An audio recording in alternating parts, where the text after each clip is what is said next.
Today's episode features an epic reselling conversation. Let's get into it.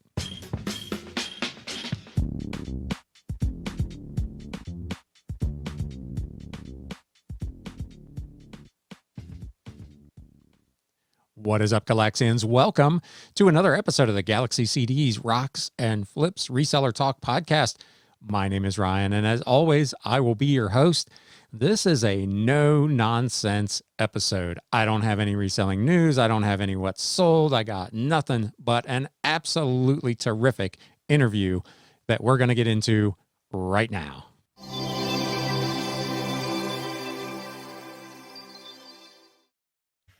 Hey guys, welcome to yet another reselling conversation. Today, I am excited to be bringing you Steve, the Resale Dojo. So please give a warm Galaxian welcome. Hey, thanks guys for having me. So welcome to the show, man. How are you? Good. How are you doing, Ryan? Pretty good. It's been a long couple of days, but I'm grinding away at it, which is kind of what we do, I guess, as full-time resellers sometimes. But so for those people who might not be familiar with you, tell us a little bit about yourself and where people can find you online. Yeah. As you said, I go by Resale Dojo, and that's what I use on Instagram mainly. That's my main social media, and also on YouTube. I think I have a Twitter out there, and I made a TikTok, and I think I even did Clubhouse. Like I just did it to get the account names, really, Gotcha, right? Just to hold the names. But I rarely ever go on any of those sites. But so mainly Instagram and YouTube for myself.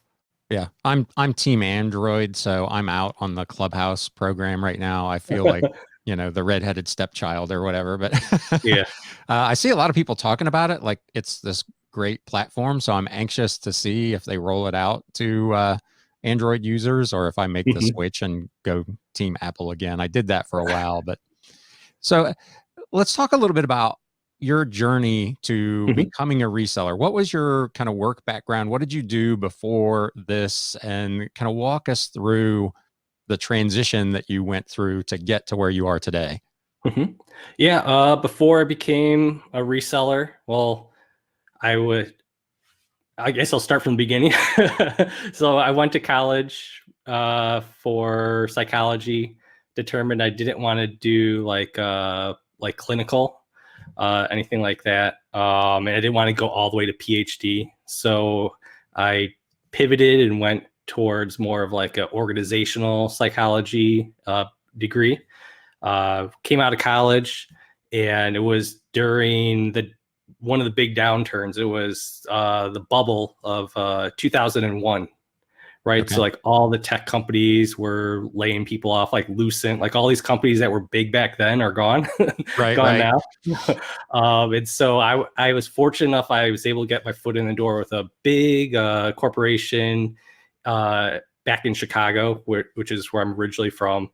And that was with a big truck manufacturer. So I started like at the bottom of the totem pole there in the organization with their sales department, and just kind of like learn like how a business works from there. And as I was just doing that, as I was determining, do I want to keep doing that or do something else? I really liked it, and eventually just kept getting promoted within the company. I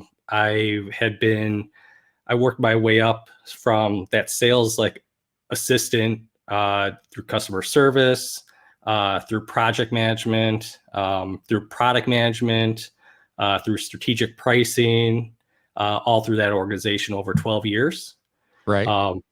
And so I was doing a portfolio at one point as a product manager for 120 million-ish. That's how much I had responsible for my side.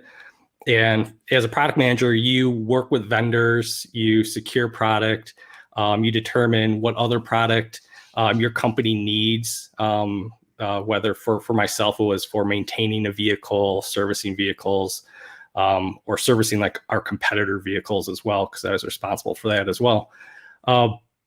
So like I had like a lot of negotiation skills, a lot of looking at how markets are dictated, how trends develop.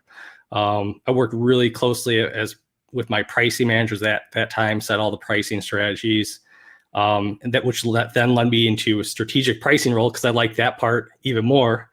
So I did that for a couple of years. Just to point out, it doesn't sound like any of that has anything to do with psychology. No, and during that That's time, amazing. I actually got my MBA. The company paid for my MBA There you go. during that time too. So like I started at psychology, and then went just straight head on in business. But the psychology part actually really helped. I'm sure. In the foot of the when I got in there, because like I'm like, oh, well, these people, how they're interacting, how they're working, just the dynamics of a group and individuals that really helped me on that part. Because a lot of them were just more, they went for business or finance or e-com and didn't have that background. Yeah. So you did that for 12 years and then I took a job in Phoenix with another company as a product manager. It's more of like a startup type company that, though it had like 3,000 employees, it was like a startup because the 3,000 employees were mainly contractors. So the main corporate was probably like 50 to 100 people. Yeah. So I took a job there as product management in software development because I had never done software development before, and I just wanted to try it out, and it was a cool company to work for. And I was there for 6 years. And unfortunately, March 2019, they eliminated my job and about 24 other employees at that time. And they had done some eliminations maybe 6 months before that as well. So it's kind of weary of what was potentially going down. And then once I was gone, they did like way more. And then when COVID hit, they did even way more after that. Right. But so while I was at that job, I was like, on my free time, I was watching YouTube and stuff like that. And I think I was watching like CJR, who's a big video game collector. And he like, I watched him for years before he was really getting big. And he would go like garage sailing to build his collection and flip to get other stuff. And I think off of that, then I found suggested was like Chase from Chase for the right price or whatever his name goes by, and he really would talk more about eBay and those type of flips on there. And then the algorithm sucks you down and you get into everything. So then you start getting like Rally Roots and all those guys, Side Hustle Network, Bearded Picker, all those guys started to come in there. So I was watching those before I even got let go for my job. And so I'm like, I was just fascinated by that because I love playing video games and buying them for myself. And it just brought me down a whole different rabbit hole in general. So I kind of was prepared when I lost my job that could be something I could do to, make money in the meantime. Yeah. So did you start dabbling in that at all prior to losing your job, or was this just I'm watching videos and this looks like it might be a cool thing, and then oh crap, now what? Yeah, I was just watching videos. I hadn't even jumped into it. I had an eBay account with about 1,000 feedback from buying and selling baseball, football, basketball cards back in the day, and I hadn't done anything on it for probably about 7 years. Right. And so like I knew the ins and outs of eBay, at least back then, because it's always changing.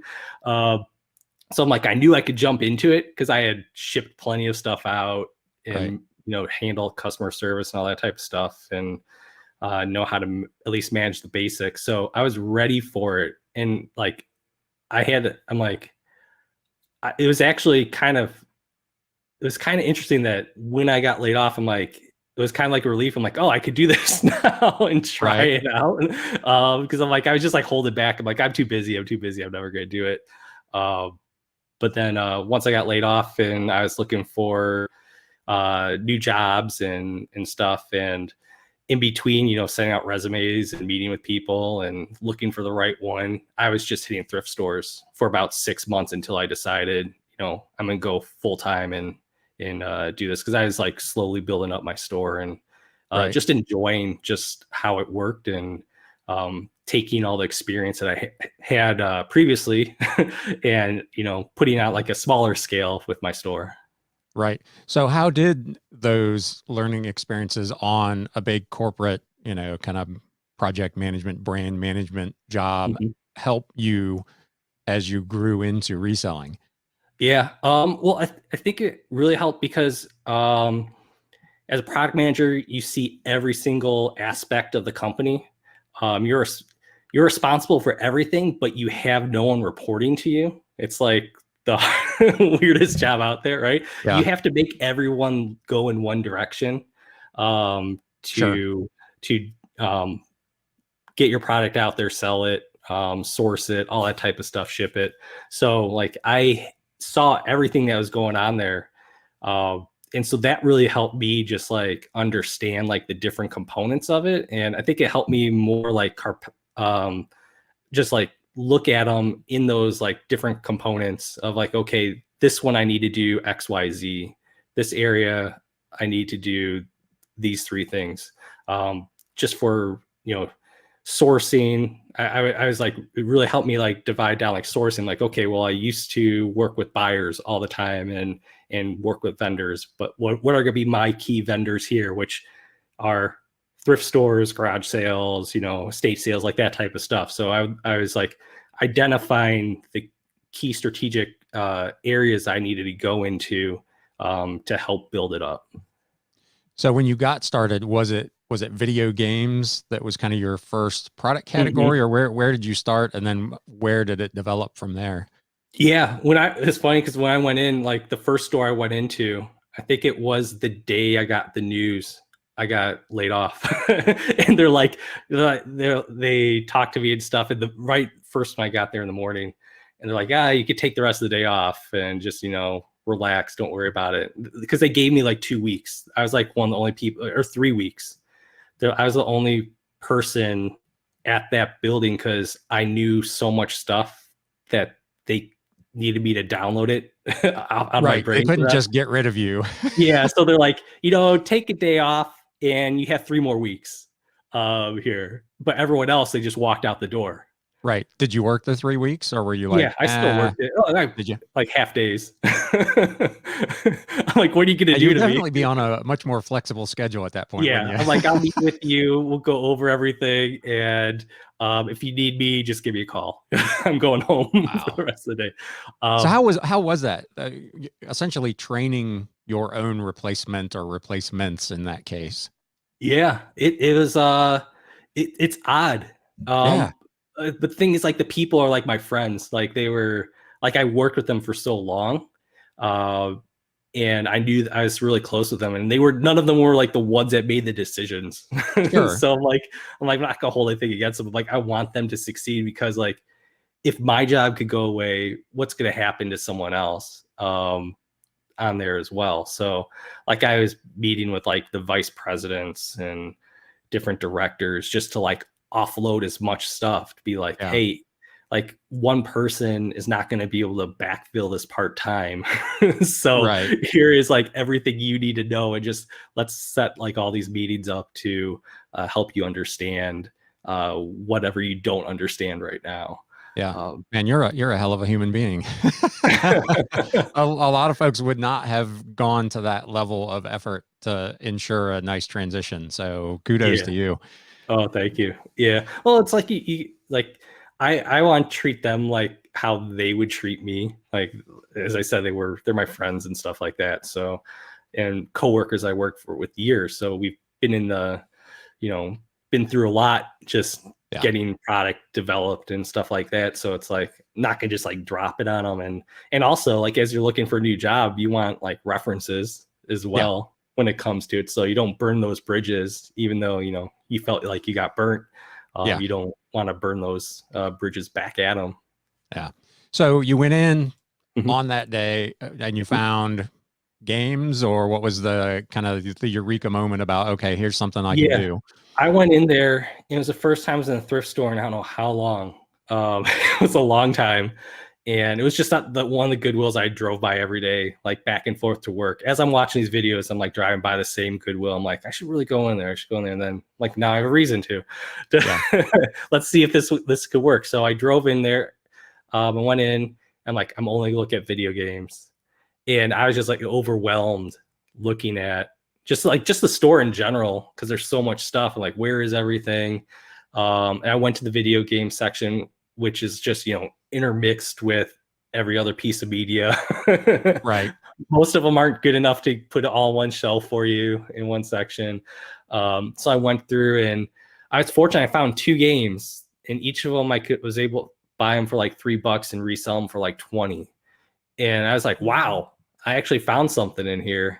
Right. But that was like all I could find. And I'm like, okay, like I could do this. I didn't look at anything else. I didn't look at media yet. I didn't look at clothing. I think I made one electronics. I'm like, oh, maybe there's a console back there. Nothing was back there. And so like I just left the store. I'm like, okay. And I went home, and then I'm like, okay, now I got to figure out what do I got to do next with this. Right.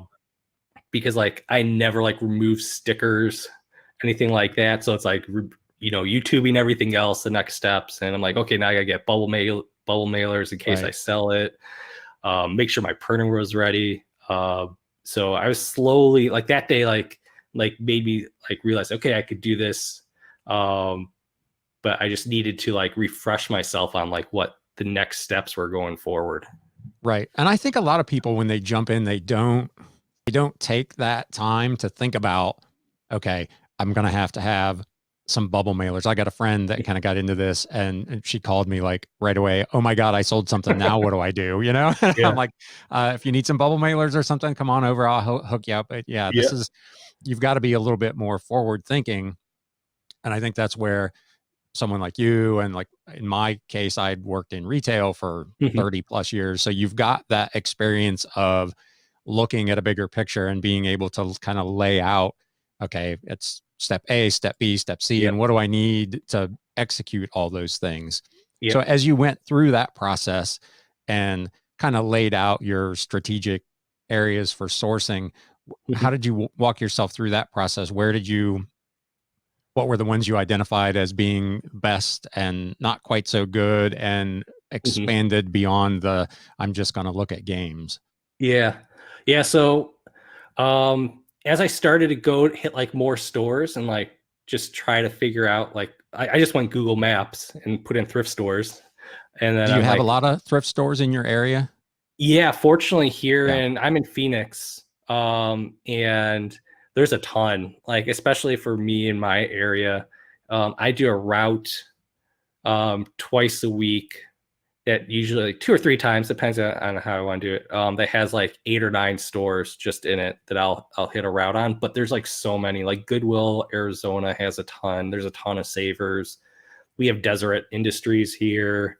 And then we have like all of like more of like the charity thrift stores as well. We have a bunch of like the ones that are like for like Humane Society or pets and stuff like that.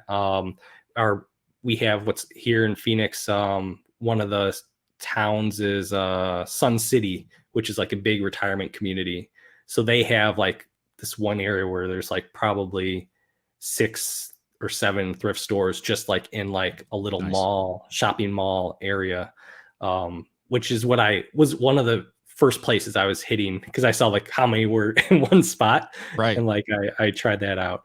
But so once I started searching and going and hitting them up, like I started to realize, I'm like, well, I don't think there's going to be enough inventory here in this one category. Right. Because I'd go in and like, there's nothing. I'm like, they didn't put anything out. Like I didn't know like their timing, like how often they're doing it, how much was coming in. So I was going in there and I'm like, there's nothing here. Yeah. And then I would be, okay, well, I'm here anyway. I might as well look at something else. And so I didn't look at DVDs yet. That was still farther down the road. Like I didn't even think about that when I was there looking at games.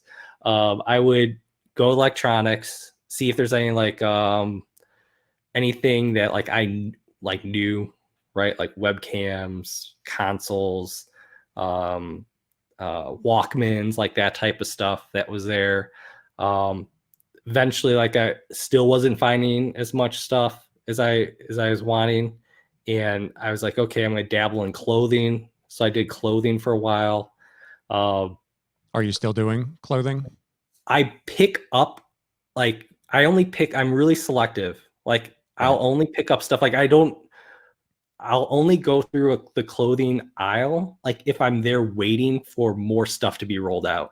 Like if I know like, hey, they're probably gonna roll stuff out in a half hour at this store, then I'll go there if I'm just like wasting time. And I only look for like I'm really picky. Like it's Yeah. gonna be stuff that's usually like $35 or more that I'm selling it for. And still, I'm like, I just have like a pile right now that I still need a list Yeah. of it. It's just more of like an eventual money pile that I have sitting Right. there because like I've just been so fortunate just now with my processes of being able to uh, find enough media, games, and electronics just in itself that I don't have enough time to get all of those Right. listed. So, Would you say those are your three primary categories? yeah, yeah, definitely. Games kept developing, media, DVDs, Blu-rays, CDs, um, or what I'll look at. So those will be like the key ones, and then electronics. Because like I'm usually finding more. I try to get like more of like the higher end. Like if I'm grabbing electronics, it's stuff where I could hopefully hit a home run on, Sure. or at least make it worth my time if I have to mess with it. Right. Yeah, because That's that's a the big key that. job. You gotta test it and clean it up and the packing and the shipping and the rest of that. It's Mhm. not like sticking a DVD in a bubble mailer and you're on to the next thing. I mean, that's a process. Yep. So the Yeah. tickets definitely got to be big enough to justify the amount of effort. Hmm. So how did you decide that media? If you've watched my channel at all, you probably have Uh-huh. noticed I'm a big media seller, Yep. books, Yep. movies, CDs. What led you to that? Was it like just the raw availability of product, or did you see profit potential that other people were missing? What kind of triggered you to look at that category? Yeah. Yeah. You hit on two big ones. I think it was I was looking at it. I started looking at it on a dollar day that I was there, where everything like I was at one expensive store that was usually really expensive and everything, and it was dollar day, and I was like, okay, well I got time here, and so I started looking at the media, and I was looking at where it was priced at, and I'm like, okay, I think I bought like one set or something like that, and like, okay, I can make good money. It was like a $30 set. Hmm. And so I started with that. And then like I didn't even like know anything about like media mail rates or anything like that. I just knew like, hey, I can make profit on this one. And um, it's easy to ship because I got all the shipping materials for it. So Right. like it was like the overlap with video games already Right. made it so much easier. Just where I knew like, okay, I don't have to go run out and get something else to at least test this out. So when I was like listing it, I saw that, like, oh, there's a media mail rate when it comes to it. I'm like, this is game changing because like video games, like I was sending it for like 3 to like Right. 425, 430. So it's like a variable based on like where it is. Cause I do free shipping. I don't worry Yeah. about calculate shipping on there. So like I didn't know where my shipping cost was going to be. I'm like, oh, well, if this was, and that time it was 280, it's 289 now, but Yeah. it was like 280. I'm like, well, if everyone is 280 for under a dollar, I'm like super excited about having a flat cost in there that I don't Right. have to worry about. Absolutely. And it's cheaper than video game shipping, which was first class. So I saw the profit potential right there. Just like, okay, I'm making a little bit, even if I was hitting the same ASPs on there, and I was buying at the same price. I'm like, I'm able to squeeze out a little more Right. margin because of that shipping that I'm able to take out of there. So I was like, just trying to game like, okay, where could I get like extra percentage points in my business? And so I saw that. And then I noticed people weren't buying the media anyway. Like there was so much sitting there. Yeah. Like you go to the shelf and there's like 15, 20 games maybe. And then there's like 500 DVDs Right. and then like 300 CDs. I'm like, there's a lot of inventory here. I'm like, I don't know what sells yet, but I'm like, there's got to be some stuff here Yeah. that sells. So that's what led me to it, because I just like it just finally clicked. I'm like, oh, people are buying this, because after Right. I found the first few like that, people like where the sales price was. I'm like, people will buy this. I'm like, and then it did sell for me. I'm like, okay, well, like I can jump into it because it's a better sell-through rate than my clothing by far that I Sure. was Right. doing. Right.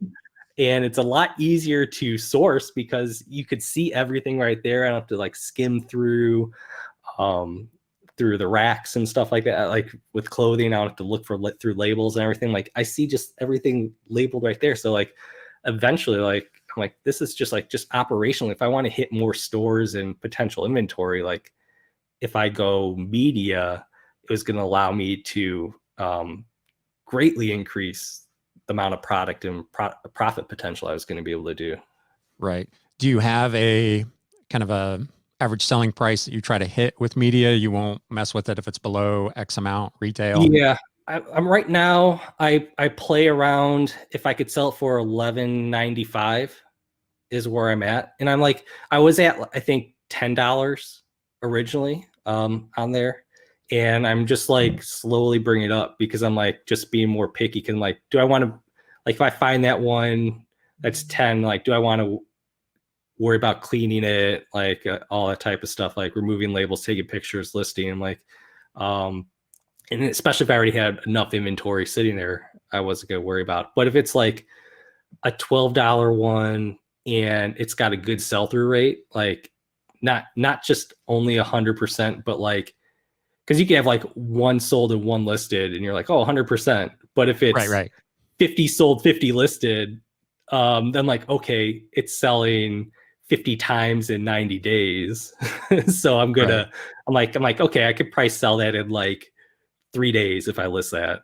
It just Yeah. like, pay for like 4 other items that I just picked up Yep. at the same time. So that's usually the lower end ones where I'll grab them. It's just if I know like, okay, just got a high churn rate on there. I'm Right. gonna put on there, flip it real quick.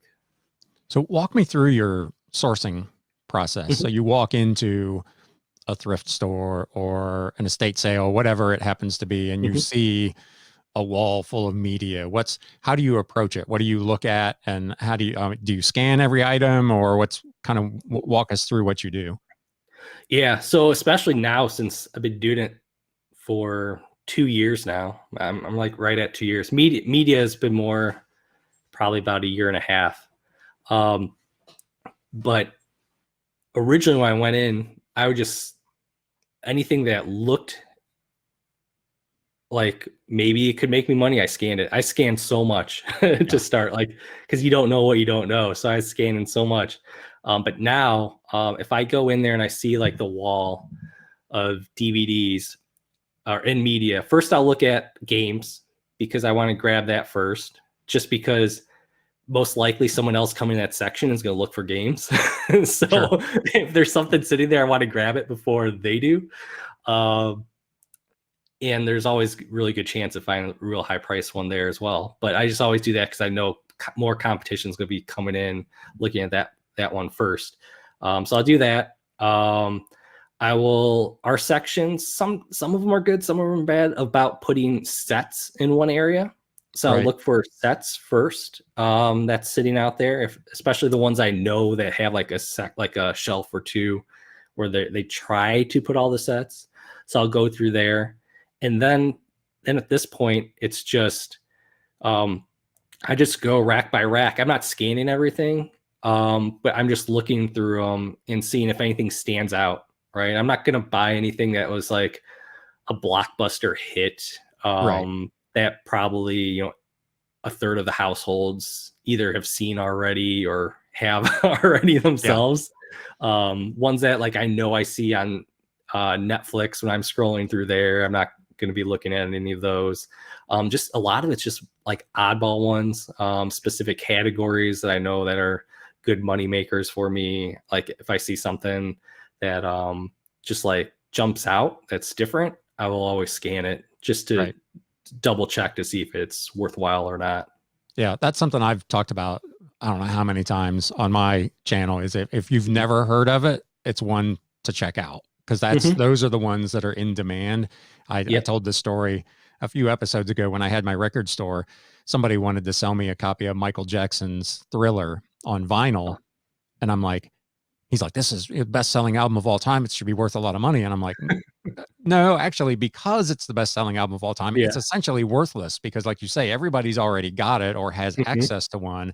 So it's almost counterintuitive. And I think probably a lot of people who jump into media don't realize that, and they buy the stuff they're familiar with because they think, oh, that was popular. And then those are the guys that you see on the Facebook group saying media doesn't sell.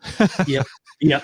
I'll always see that out there. I'm like, I'll be on like one of the big Facebook groups, and they're like, yeah, don't buy DVDs. Like someone's talking about like being able to get into it. And I'm like, no, you just got to be smart with it. Just like any other category. You got, I did like clothing. You're not looking at Target brands, right? You're you're looking for a premium.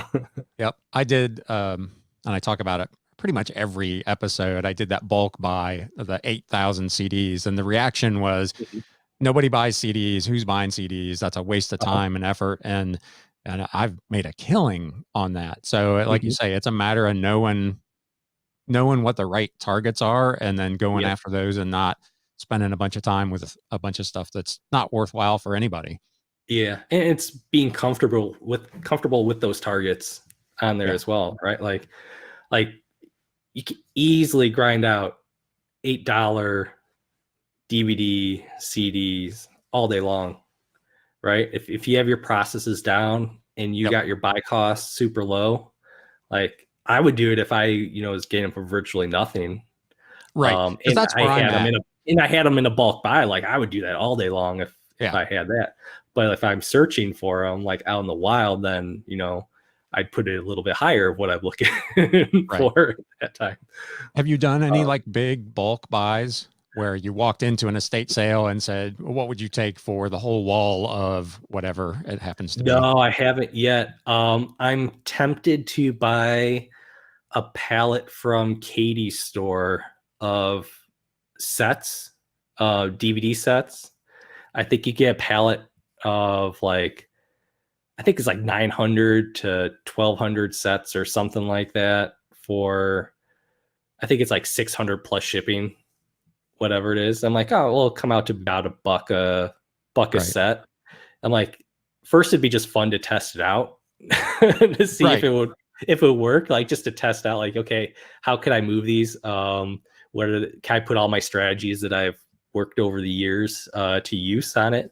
And also just see, like, does that place sell you good stuff, or is it garbage? Like, because I see so much being sold from them, but I don't know how good it, like, of what they're cherry picking or not coming from that place.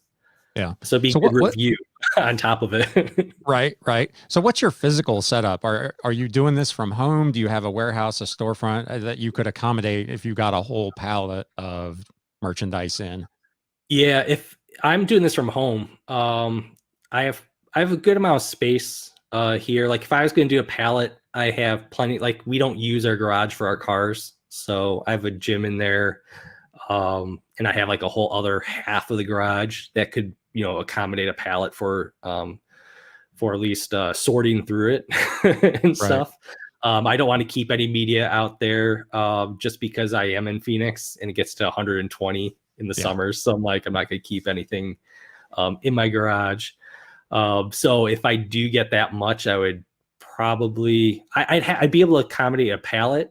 But anything, if I was going to continuously do it, I would have to definitely like think through do I need a storage place? Do I need a warehouse? Like a new workspace? Like if I was going to continuously grind like pallets and do like, okay, I'm going to do 6 a month or something like that. I'm like, well, maybe eventually I'd work into my cost of, okay, Yeah.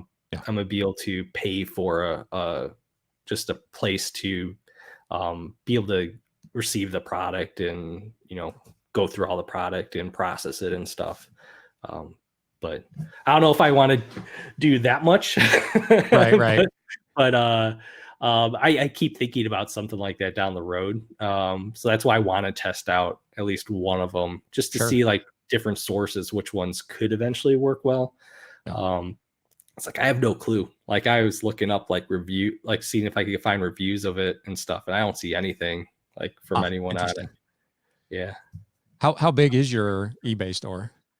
I'm almost, let's see, right now I think I'm at 950 items. So I was almost at 1200 during Christmas, and I just have not like kept up. Right. Like my pace was like going crazy there, like from like the week before Christmas, like through now, like it's been pretty good for me. Like I'll have a slow week here and there, but it's like typically like 10 items sell a day, something around that. So it's like just the time to replenish it, and then also putting more time into YouTube and stuff like that definitely takes away from it as well. Right. But I knew that was like a balance I wanted to make there. Like, okay, well, as I grow YouTube a little bit more, I was willing to not, you know, replenish my listings as fast as I was in the past. And that's why I set my thresholds a little bit higher, because I knew, okay, if I was going to not put as many up, I want to have higher dollar amount of items I was putting up there as well. Do you cross list anywhere? Do you sell anywhere other than eBay? I don't cross list anything because if I'm going to list something, I would rather list it once and then get another listing up. Right. That's kind of the decision I made too. I was trying to duplicate everything on Mercari for a while, and I was like, I'm getting no action on Mercari, and I was selling stuff as fast as I could list it on eBay. I'm like, if I take that same amount of time and just keep it on eBay, I'm gonna just sell more stuff. So I kind of did the same thing. I'm out on the cross listing right now. Yeah, because as you know, for like media and games and stuff, it's like the sell-through rates are good. If you're finding the right product, you're going to move it pretty quick. Like for me, like I'm typically around every 3 months, my store turns over. Nice. So like at that point, I'm like, okay, well, why do I want to list more somewhere else? Unless I can't list it on eBay. And that's really the only reason. Like I have Mercari, which I've put everything that's that I know is Vero I've put on there. Like Beachbody I put over on there. Zumba I've put over there because I got Zumba Vero with, I didn't even know Zumba was a potential Vero product. That was my first strike I ever got was Zumba. And so I'm like, okay, well, those all go down. I'm like, and so I just had them sitting there, and I'm like, where do I put it? I'm like, okay, Mercari. Right. Like it's like account. I don't have anything on. I've never made an account there before. So I'm like if I lose that account ever, like I don't really care. It's just to move, you know, not even 1% of my inventory over there. And I just wanted to I'm like, it's also beneficial for me to build up like another channel eventually if I needed it in case something happened to eBay. So I just have like 8 or 10 items on there right now. I just continuously replenish ones that I've sold on there. And Amazon, I'll put like sealed electronics if I'm ungated there. I'm eventually going to probably move some of the video games I could make more profit on there. I have a box ready for FBA that I want to send over there of stuff that is like considerably more profit that I'll get on there. And then I just do a little Facebook marketplace just of stuff that I'm offloading. I'm like, just want to get it out of my house. Nothing like I'm not doing anything like shipping even on Facebook marketplace, just all local pickup for stuff that was like bad buys. Or I was just going to say, have you had anything that you would consider to be a really bad buy? Nothing that was like a lot of money. The one that was the most amount of money that was just terrible was I bought a monitor on an auction from one of the local auctions here. I didn't go and test it beforehand. It was a 2K monitor. It wasn't a 4K monitor. It was like a Dell 2K, but it was like a 36-inch one, and I won it for like $50. And I'm like, well, if it's good, I'll probably keep it, um, or potentially sell it for like 400, $500. Like, so I had like a good profit potential in there, or like if I really liked it, I was gonna keep it. Eventually, I plugged it in, tried it, and it has like this weird line that just Yeah. like moves across the screen. Oh, And geez. then I go and I look up everything about it, and it's like a known issue with that Yeah. monitor, and like no one's really figured out how to fix it. They think like you have to take all these things apart and like swap out different things. I'm like nah. So I just put it up on. I still have it up on like OfferUp, like as 4 parts in case someone wants it. I Right. think it's at like $20 right now, and I'm just like, I'm probably this weekend gonna put it for free and just like, hey, take it away from me if you want to play around with it. Someone that may Right. know it better than me. But like most of my bad buys are just like bad clothing buys where I've like bought like 30 items like one day and they're all $1. I'm like, okay, it was $1, like great potential margin. Like I'm just throwing darts out there. Yeah. Just some bad brands, like that type of stuff. And still in media too. Like when I first was like getting into media, like I'm like, oh, sealed Jillian Michael DVD. I'm like $1. Like this is great. Like Right. I could sell for $9 or something like that. And it sat for so long, and then finally, eventually, like I didn't even change the price. Eventually, just sold. Like, Yeah. but like it That took is like one of 9 months. yeah, that's one of the things with media. And I've found that with like these huge lots that I've bought, Mhm, that if you've got the space and the time to sit mhm. on them, and especially, like that lot, the average cost was 3.5 cents. So if it sits Yeah, here for a year, I don't care. yeah, And yeah. almost every day I sell something that has literally been sitting here for a year, and it's just like Mhm. extra free money. So that long tail Yep. stuff, if you don't mind to mess with it and you can, remain patient, it can pay Mhm. off eventually. Yeah. Yeah, and that's what I found as well, just being able to wait some stuff out. And in media in general, like I'm not sure about you, but I don't put best offer on anything. Like I just look at the market price and I just like, okay, what am I comfortable with? Where am I at within the range? Do I want to, is it one that like I feel like it moves so quickly that I could put the higher price on there? Is it Right. one that like I need to put more middle, or one that's like, hey, 5 of them had sold in the last month, and I probably shouldn't have picked, or last quarter, and I shouldn't have picked this up because there's 20 of them listed, so I would have bottomed it out and Right. just turn it. But I found that like I don't need best offer on there. If I'm sick of seeing something sitting there and I see like there's a watcher or two, then I'll just send them a good offer Right. and take it. But unless it's like a super high end one, like high price one that I want to just like throw an outrageous price on, I don't put best offer. Like those ones, if I'm like, okay, Interesting. well, I'll put this at like $200 because it's just like it's rare. Like it has like a comp or two that's sold for like 150, but there's none listed, and like then I'll put it 200 and see what happens, because like Right. I don't know if that was a real sale or what was going on there. Yep. I didn't know that was like a fake Disney Black Diamond type Right. sale going on. So I'll that's the only time like I'll throw it on. Interesting. Majority of my stores, even electronics and games, are all Huh. just straight buy it now. Yeah. I used to have best offer on everything, Yeah. and it's just like the hassle of someone coming in like half your price, and you're like, Right. come on, I just put that yesterday and I know the market price. Like Yeah. I'm like not gonna waste my time on it. Right. See, I'll usually list it kind of like you were talking about, where I think the market for my particular item is, and Mhm. then I'll have best offer available, but I always uh, put an auto decline on it oh yeah, at what my rock bottom where your price is. floor is. Yeah, so I'm not messing with, and I know I watch Auction Professor and he thinks that's a terrible strategy, but I'm like you, I don't want to get 50, 75% offers on an item. I don't Mhm. even want to entertain that. So I Yep. just put the auto decline on there.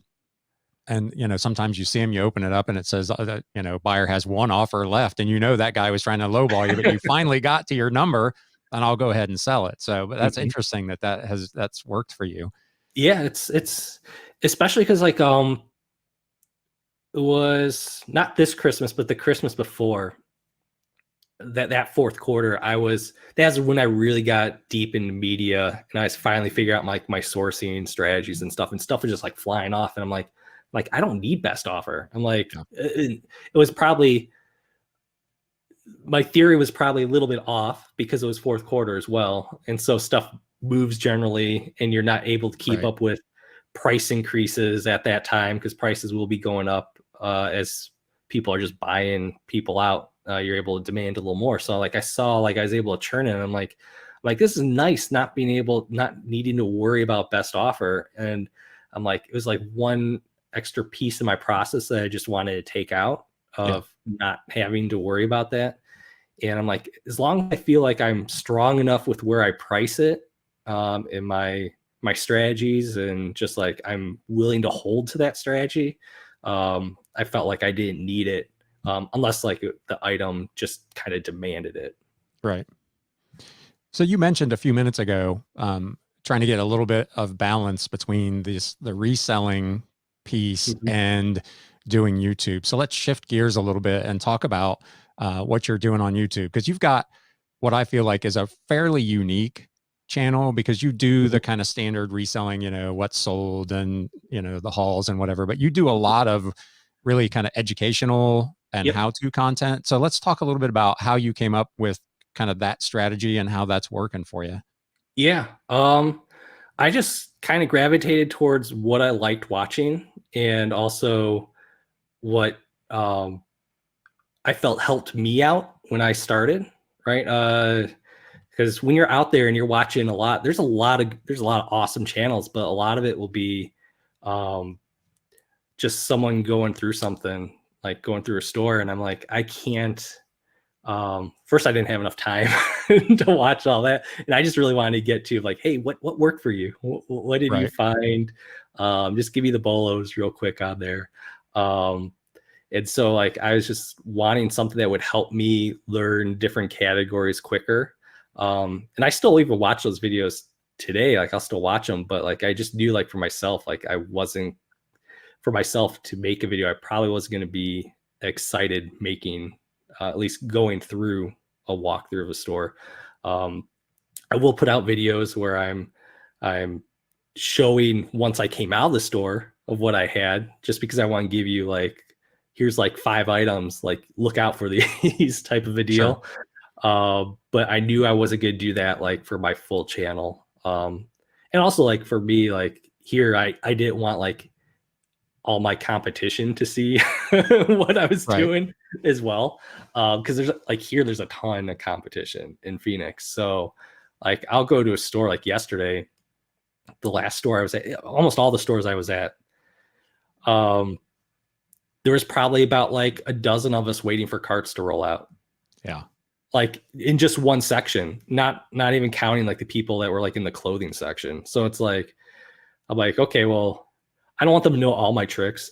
Right. Absolutely.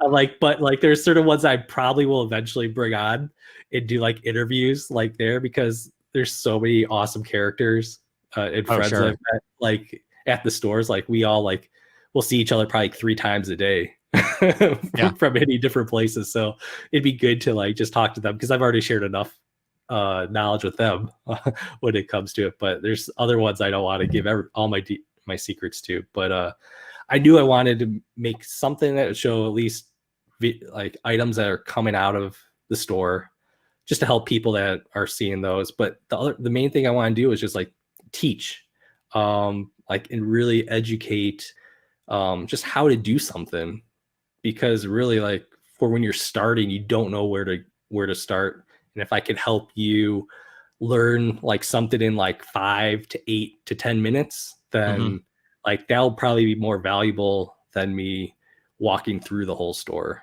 for you Right. during that 10 minutes. What kind of response have you had to that sort of content? Are you getting good It, feedback? Is your channel growing? Because yeah, I'm it's not sure. been, I kind of get a sense that people by and large are watching for the entertainment value yeah. of the stuff. They say they want to learn these things, but I Mhm, don't know that they're. I had a conversation yesterday with 3 Gen Hustle, and we talked about that a little bit. Where if you had a channel that totally focused on mhm, the business aspects of running an eBay business, I think it mhm. would be incredible valuable. But I'm not sure anybody would watch. So, what's Yeah. kind of your take on how's that working for you? Yeah, it's a slow growth, right? It's like I knew putting it out there, it was not going to be one that was going to be too flashy when it comes to it. Um, I've been told but my it's a channel is slow pretty growth. dry. Yeah, yeah. It's like, walking through, um, like, and especially like I'm super excited about one that I'm going to be working on, of like just like pricing strategies in general. Like, I'm like, that excites me, but I know it doesn't excite. It's like not like Right. a hype T-shirt like type of Right. thing, like vintage hype. That's not gonna get the views, but it's gonna help people more in the long run than just seeing something like that. But it has been a slow. It's been a slow growth. I think I started in August, September, and I'm over 700 subscribers Yeah. right now. And the last month has been like I added like 250. So it's like it's starting to, ramp up when it comes to it. So I think by the end of March, early April, I'll finally hit 1,000 Yeah. with the rate I'm going at. But it's definitely been a slow one, and but it's helped, like putting out like certain educational content has helped. Like my DVD series, my my intro one in there is like over 3,000 views. So like, Sure. um, if you hit on certain ones, it will drive a lot to your business. And um, but like, yeah, it's like I knew I wasn't going to be a flashy channel. Right. I'm not, like, the ones that usually do really well are usually the younger ones. They're couples, Yeah. or they don't have kids, so they're able to go and hit a lot of stuff, and just get out there. I'm like, I knew I had to, just like with what time I had available to it, like, okay, usually a set space, maybe a different set space, and educational content, which is like easy for me to put together, and digestible, like in a short Right. time frame. Do you feel like the people who have subscribed to your channel are super loyal? Like they're really devoted to the channel? Because that's what I'm finding with mine. My growth has been like yours, pretty slow. But Mm-hmm. the people who are there and are watching, they're always commenting, they're always reaching out. I mean, Yep. they're very active within my community, which I truly appreciate for those of you who are watching. Yes. Are you finding kind of the same thing? Yeah, yeah, exactly the same thing, right? And I feel like they're probably a lot of the same people that are just like us, right? Of just like, hey, they're they're on social media.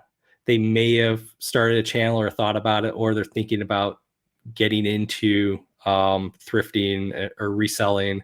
Uh, but yeah, they're super loyal. They're awesome. Like, and the main thing, like for me, I always remind myself, like, the ones that are there at the beginning are the ones that are going to mean the most, because as you grow, and like to see them continuously stay with me Right. through this, like I'm like, oh wow, you were here like before I even hit 100.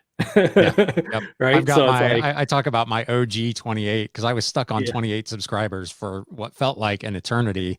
And yeah, a lot of those folks are still here and they're still commenting on videos. And that, I mean, that just every time you see that name pop up, you're like, that's one of my OG yeah, 28. I really appreciate that.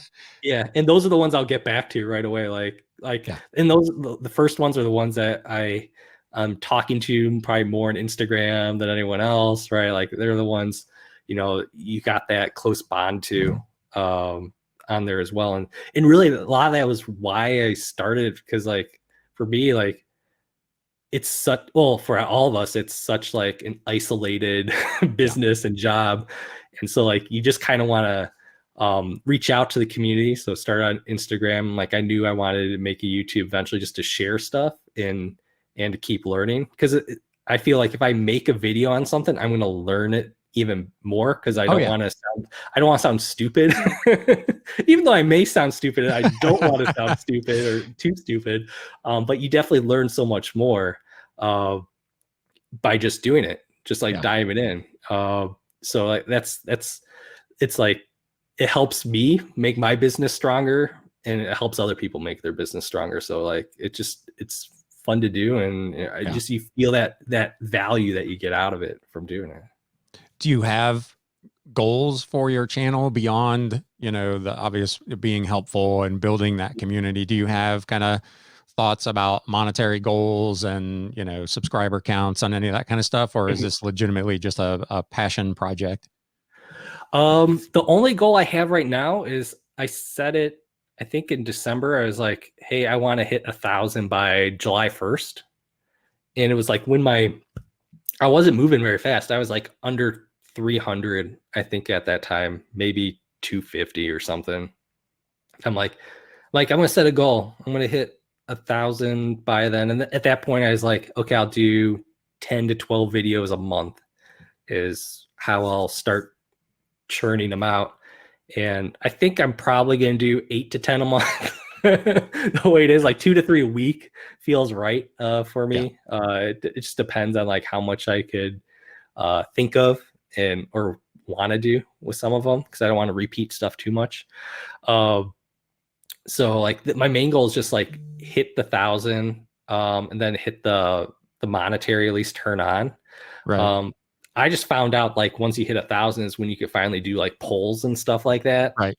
on there. And I'm like, I was more excited, I think, about that this weekend when I found that out, because I wanted to put a poll up, and I'm like, I can't do it. Right. You got to hit 1,000. I actually went into YouTube. How do I put a poll up? And it said like you have to hit 1,000. Right. Like that. I'm more excited about that than actually making money, because I'd rather like survey my subscribers and find out like what's meaningful to them. Sure. And like what should I what do they want to see me put out, but then also like what type of stuff are like they're doing as well. Like I just want to kind of take that straw poll out there, and Yeah. so I'm more excited about that actually. Right. If I make nothing, like I'm fine with it, because like I needed a creative outlet Yeah. separate from doing everything, because like you get in the day to day of okay, pick, then come Sure. home, clean, photograph, list, ship, like all, like it was like the monotony of that. I needed Yeah. something different, especially coming from a corporate job where I had like I could have done anything I wanted with like my day there, as long as like I'm driving towards the goal of growing a product. I could divide my day up however I wanted, and like I needed something to like give me a little more creativity than the box that I was currently in.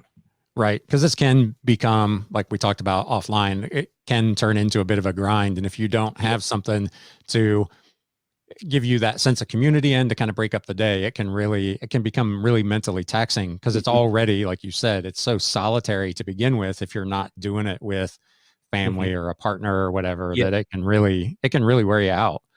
Yeah. Yeah. Like my wife, she works full time. So it's like she doesn't want to do any of it. She was interested. She's interested in all this stuff, but she's like super tired by the end of the day. So it's like, she's like, I don't care about that. Like weekends, she doesn't want to go Yeah. thrifting with me. Like I took her to a few stores once when I was first starting out, maybe like 4 months in or something like that. And I was starting to do really well, figuring out stuff to get. And I think it was just the deer in the headlights for her of going in there and like she's like, I don't know what to look for, like Right. that type of stuff. And she'd look through a rack in the women's clothing, and she'd be like, I don't know. Yeah. Yeah. She just likes hearing more of the home runs of what I Yeah. get. Like, oh yeah, that sold for 400 yesterday. She's like, what? Like, who buys Right. that? Exactly. What kind of reaction did you get when you made the transition? We're going clear back to the beginning now, but Uh-huh.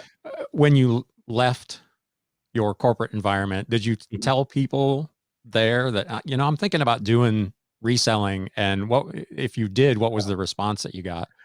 I didn't tell any of them. Yeah. No. Do they know When now if they seen you on YouTube?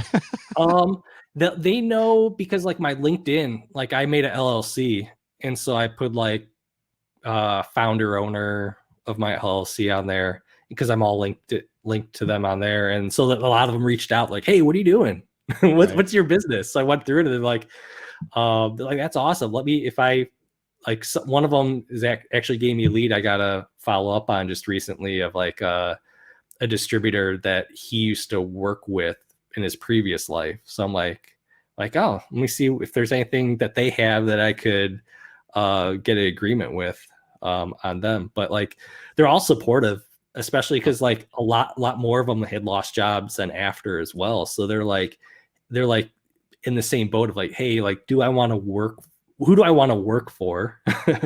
And they're like, they're just happy that like I'm enjoying what I'm doing and I'm making good money doing it. Like Yeah. they're like you get to set your own times, you get to run your business like you want. You don't have to be under the thumb of someone. Yeah. You have to make sure you hold yourself accountable, but you don't have to be under someone's thumb. So Right.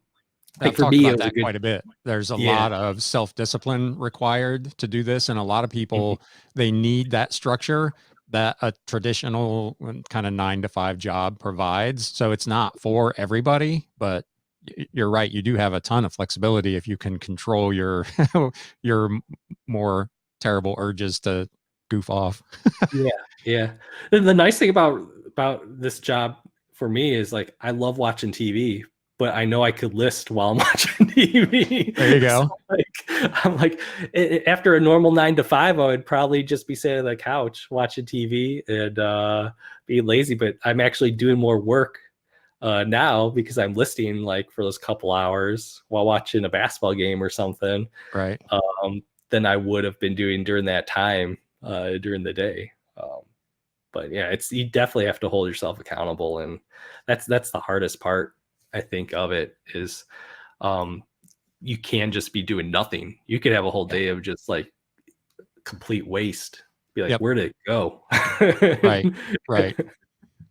But So we're you need to give go ahead. yourself those times too to pause, or you'll Well, burn yeah, yourself. no, you've got to have that balance, like you talked about with doing the YouTube and the same thing. Mhm. It's really easy to, get up and you do your shipments and you start listing and then you do something else. And the next thing you know, it's 8 or 9 o'clock at night and you've Yep. literally spent 10, 12, 13 hours. Yep. And, you're excited about the hustle and you want to get the stuff listed, but now you're starting to lose that, work life balance. And especially if you're in a different situation with a family. I'm here by myself, so it's real Mhm. easy for me to get stuck down here, and the next thing I know Yeah. it's dark out and I'm like, holy Yeah. crap, the whole day is gone. What, and I haven't done anything fun. Yeah, I have to I like the best part about this is like just the flexibility. So like even though I have a family that it gives me constraints there too that I have to work through. So like I'm able to drop my son off, pick him up every day. So like Yeah. I know between those hours I could get stuff done that I could do without them being around or I Yep. don't want them around, right? So it's like, do I want to film? Do I want to source? Those are like the main things. It's a good time for me to test items and prep items and take pictures because when they're back, I want to spend more time with them Yep. until they go to bed, and that's usually when I list, unless I listed during the day. So it's like it gives me those constraints to work around, but they're good constraints. Oh yeah, Because absolutely. if I did have like them, I would probably be 14 hours just doing whatever and like Yeah. getting lost in it and not taking a break. Yeah. And Oh yeah. Now I consciously have to kind of schedule those things for myself. Like today, I listed all morning, I did my shipments, I'm doing Mhm. this, I'm going to do a little bit more, probably another order, packaging and shipment this afternoon, and then I'm going to take the rest of the afternoon off because yesterday I worked 15 hours. So Wow. you gotta, a little give and take. I'm going to knock off early today, and then I'll be back at Yeah. it tomorrow. And that flexibility is something you don't have. You sound like you maybe had a little bit of it with your last job. You could structure your Mhm. day kind of however you wanted within Yep. the bounds of the 9 to 5 or whatever. But Yep. most people don't have that. Hmm. Yeah, it was as long as I was working, because like all my stuff was strategic. So right. So it's like as long as I'm working, and there's always tons of meetings, but like everything outside of meetings was what do I need to do to progress Right. whatever I was working forward. So that was the best part. That's why I love that job. But this is giving me that opportunity too to determine, you know, what boundaries I want to put on myself and Yep. and where I want to go. So we're a little over an hour, so this is probably a good place to try to wrap it up. If you had like one or two pieces of advice that you wanted to give to somebody who was interested in getting into this or is already into it but is struggling or wants to do and grow a YouTube channel but is finding that to be difficult, what kind of advice would you give to folks? For reselling and YouTube, any advice? Your pick. Reselling, I would say don't be cheap. It's one of my top ones. And what I mean about that is once you understand, you know, just how to use eBay, margins, like that type of stuff, and how to find product, don't only buy stuff for $1. Like Sure. like don't buy only on discounted days. That's like if you really want to grow, you'll be paying whatever the full price is that's on that sticker that you find it at. Because there's going to be people like me and other resellers that are there the day when it comes out, or if they see it and they know they can make money on it, they're going to buy it right away. Right. So if it's within like your thresholds, don't wait for it to be there in 2 weeks and get it for cheap. Yeah, I was just going to say, don't wait for fill a bag day or whatever, because you're getting the stuff that other folks have passed over 3, 4, 10, 15 times. And now, you know, you're kind of picking the bottom of the barrel, and yeah, you're getting it cheap, but you've also limited your profit potential at the same time. Yeah. And all the good stuff is going to be gone by that day. Right. It's going to be way gone. So like if know the stores that you're going to, like know when they're putting stuff out, know like if they have stickers and color codes and stuff like that, know which week that they're putting out of that color, because that will then, you know, that's the freshest inventory out there. If there's date codes, even better. Like my Goodwills have date codes on. Yeah. So I'm like, oh, that came out today. I must look at this shelf because hopefully no one else came and picked it yet. But like once I got past, like I used to mainly source dollar days, Thursdays here in Arizona, and always looking like I'm gonna get as much volume as I can. But once I got more strategic in my buying of knowing, okay, I'm willing to pay $3 for something instead of buy 3 things for $1. If I know that $3 item is going to move quickly and at a decent price, right? I'd rather do that than buy 3 low sell-through rate items of like something that no one's going to be buying on. So once you understand the business a little bit, just don't wait out for the bottom is the main thing.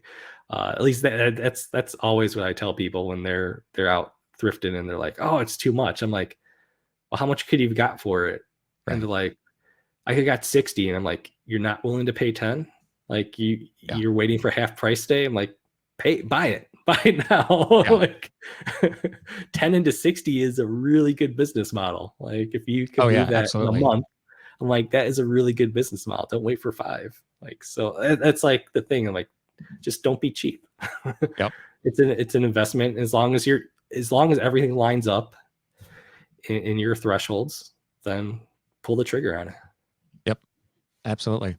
Well, I really appreciate you taking some time out on a midweek work day to share your thoughts with us. This has been a great conversation. I will, as always, link to all of Steve's various sites. So be sure you visit his Instagram and his YouTube channel and see him in Clubhouse if he's ever on there. if I ever jump in, I got an invite from a previous coworker. That's where I got it from. There you go. Came out of his contact list, I think. And he's like, oh, Steve's the only one that signed up for it. Well, you'll have to let us know what you think of it. So far, everybody's raving, but we'll see Yeah. how that goes. I'm probably won't even go on it for reselling, to be honest. I'll probably go Yeah. on and listen to like WandaVision like theories or something like that, Right. or NBA like talk or something like that. Yeah. Big Something to get NBA my fan. mind off reselling a little bit. Yeah. Are you a big NBA fan? Yeah, yeah. Do you have are you a Bulls fan from where you originated? Yeah, Okay. Yep. Bulls. It was tipped Bulls. up a little bit. I couldn't see it. Yeah. How is that being in Phoenix? It's hard. I had NBA TV for a while. And then I think last year was the first year I got rid of it. Cause Yeah. like I'm like, it was hard because I was like watching like their team's been terrible for years. And so I'm like, all right, I finally get rid of it. Like I'm not gonna pay the $125 or whatever for it. Cause I could watch just all the national games. Like I'm fine with that. Right. But this year I think they're actually like the 8th seed if it ended right now. So they're actually like okay to watch. Right. So like I may buy it for the rest of the year to watch more of the They games. usually run some kind of special, don't they? Like Yeah, mid-season or whatever, you'll where you get get like like a really discounted prorated yeah. Price for the rest of the year. So I'm gonna wait until I see something like that pop up. But like I love watching the national games because like you can watch games almost every day. Yeah. That's on TNT or ESPN or NBA Right. TV. So it's great to list against. Sure.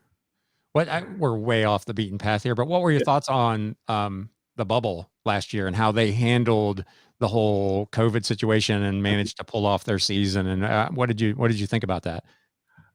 They were brilliant with it. Like for them to be able to pull that off, right? It was a lot of sacrifice for all of them to go for like what, like 2 months, 3 months for a lot of them. Like the Yeah. teams that are in there for like the finals, granted they're millionaires, multimillionaires, but like you heard afterwards from them, like months after where they're like, hey, just the psychological issues of being in there and not being with your family. Because like family wasn't even invited, I think, until like the semifinals, like if you made it that far. Right. It was pretty late before they started Yeah. allowing people in. So by that point, they were in there 2 months or something without their family. Yeah. So that's hard. That's really hard. But like, kudos to them for being able to pull it off. Like, I watched probably every game Right. when it was in there because I'm like, I need sports. So being able to watch that, I couldn't watch baseball. Like baseball is just so boring with like no fans in there. But NBA figured out how to do it with like the screens and piping in stuff, and Yeah. it's just fast paced, so you're able to get away with it. But they did awesome. They didn't have anyone catch anything in there. I think there was the one guy that got kicked out. Like I think he even got like let go from his team from trying to sneak someone in, or he snuck out himself. Like, there's always a knucklehead when it comes to that stuff. But everyone else, they're smart with it. And I heard that it sounds like they'll probably do it again for this year's playoffs. Like that's a potential that they're going to do, just so like you don't have like a faulty champion where like half the team got it and like they're superstars and you lose that champion. Like that just doesn't look right of someone else that shouldn't get it. So I hope they do that for it. But it's actually interesting to see some of the fans like in the crowd now. Like here in Phoenix, I think there's like scattering of fans that they allow in there. So it's nice to see a few people cheer people on. But they definitely did it the right way. Awesome. Well, thank you for indulging my completely non-reselling rant. But again, this has been awesome. I really appreciate you coming out. I love your channel. I really like what you're doing there. So I wish you the best success with it. And again, thanks for coming out today. Awesome. Thanks for having me. Absolutely.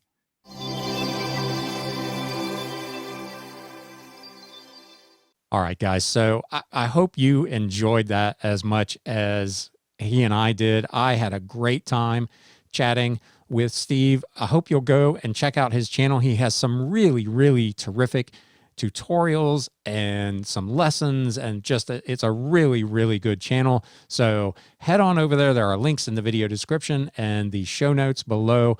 Go check it out. throw them a like and a subscribe. Let them know we sent you over there from this episode. But again, thank you to Steve and thank all of you, as always, for spending a little bit of your day here with me. And now it's time to sell. Thanks, guys. Hey, everybody. Thanks for spending a little time with Galaxy CDs, rocks, and flips. If you'd like to spend a little more time, there's another video in the upper right-hand corner. If you'd like to spend a lot more time, you can subscribe down below.